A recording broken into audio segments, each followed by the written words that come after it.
Nagaram CDPO anganwadi ఉద్యోగుల ఆధ్వర్యంలో గిరిజన భవన్లో బతుకమ్మ పండుగను నిర్వహించారు. ఈ బతుకమ్మ ఉత్సవంలో మహిళా ఉద్యోగులు వివిధ రూపాల్లో అలంకరించిన బతుకమ్మలతో వచ్చి బతుకమ్మ పాటలు పాడి ఆడి పండుగ శోభను తీసుకువచ్చారు. ఈ సందర్భంగా సిడిపిఓ ప్రజలందరికీ బతుకమ్మ దసరా శుభాకాంక్షలు తెలిపారు. తెలంగాణ సంస్కృతి సాంప్రదాయాలు చాలా గొప్పవని, బతుకమ్మ పండుగలో ఇవి కనబడుతున్నాయన్నారు. బతుకమ్మ అంటే ఒక శక్తి అని, శక్తిని పూల ద్వారా పూజిస్తూ తెలంగాణలో బతుకమ్మ పండుగ జరుపుకుంటామన్నారు. ఈ ఉత్సవాలలో భాగం కావడం చాలా సంతోషంగా ఉందన్నారు. ఈ కార్యక్రమంలో అంగన్వాడీ మహిళా ఉద్యోగులు పాల్గొన్నారు.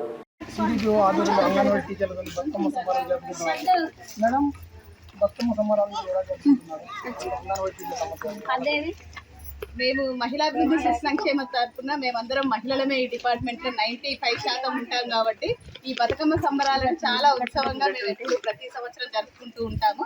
మా అంగన్వాడీ టీచర్లు కోలాహలంతో ఈ పండుగను జరుపుకోవడానికి మాకు హాఫ్ డే స్కూల్స్ కూడా ఇచ్చినందుకు ముఖ్యంగా మేము ప్రభుత్వానికి ధన్యవాదాలు తెలియజేస్తున్నాము అందరి తరఫున.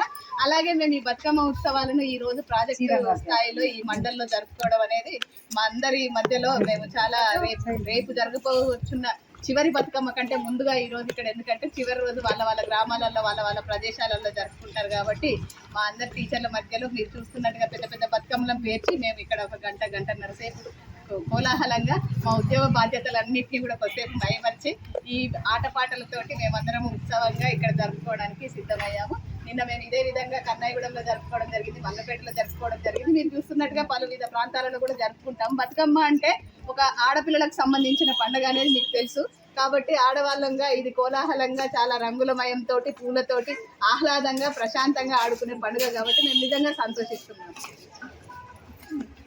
ప్రస్తుతం అయితే సిడిపిఓ గారు అంగన్వాడీ టీచర్లు చాలా బిజీ సప్పులతోనే చాలా బ్రహ్మాండంగా చేశారు. కెమెరామెన్ రవితేజతో ఎండి హబీబ్ ఖాన్ 95 ఛానల్.